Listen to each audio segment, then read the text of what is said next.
Yep. I'm just answering a call to come and support Gail Hickey. I believe that a meeting has been arranged between some politician or housing person to discuss the matter of the removal of the TJ Hickey memorial sign. Police have opposed the affixing of a plaque to the railings. Police have lied about what happened to TJ Hickey. Police oppose any compassion for the family. And I believe very strongly in compassion. Yeah, so you actually live in that area, Waterloo, or you live in public housing? I do not. Yeah.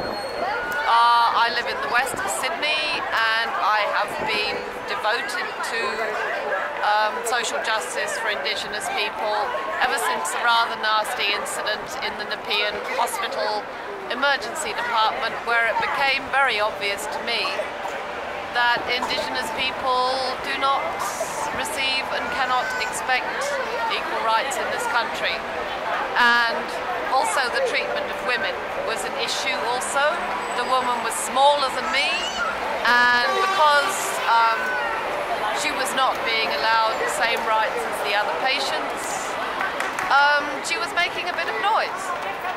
And for this she was grabbed by 4 male security guards, a woman half my size, and thrown onto a bench in the Nepean Mental Health Department.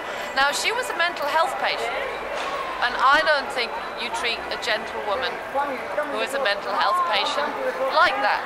The fact of the matter is that when I came into work in that unit that morning, and I sat chatting with the same lady, she was charming, she was peaceful, she had come there for help. And I've seen this attitude played out right across Australia. Right now, I think there's a move by politicians and governments to support these people who have built their houses on the edge of the continent and they're falling into the sea.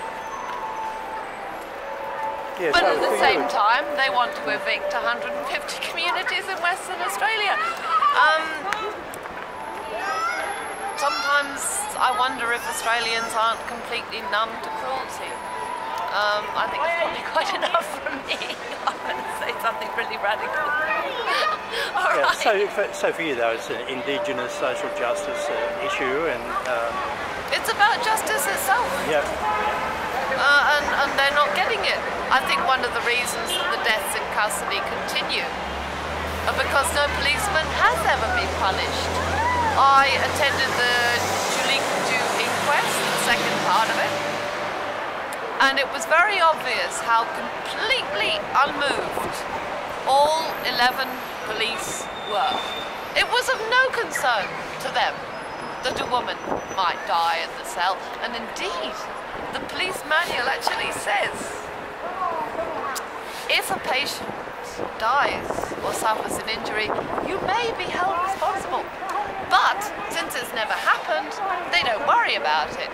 So they yell, you know, nasty things into a 22-year-old woman, a beautiful young woman who had had the honesty and the guts to admit she'd taken a dangerous drug the day before. This is Julika Du. And instead of commending her for her honesty and her care of herself, the leader of the shift, Mr. Bond, grabbed her, shirt fronted her and yelled into her face, "You are a fucking junkie." And I think women deserve as much respect as men. Thank you I very don't much. think that's a good way to treat people. Thank you very much. There we go, he's off.